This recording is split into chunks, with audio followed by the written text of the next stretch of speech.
o vereador Som, a respeito da saúde nos dias atuais no nosso município, o que você tem a considerar a respeito de transporte, tratamento, prevenção?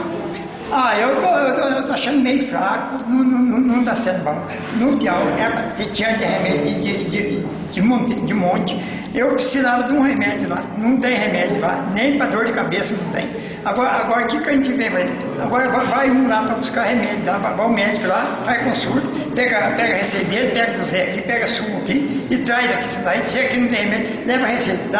Lá dentro de um postinho tem 10 receitas paradas lá sem ter remédio. O que é o problema? Eu preciso de uma pediatra, né? Daquele peão lá, porque eu trago 2 horas da manhã, eu trago aqui para poder cuidar, aí eles não mandaram pelo menos uma vez por semana no peão e uma vez por semana depois. É que as mães com as crianças não podiam, não precisavam ter vindo, então ela é mais fácil dela ir lá que eu vim aqui trazer a turma.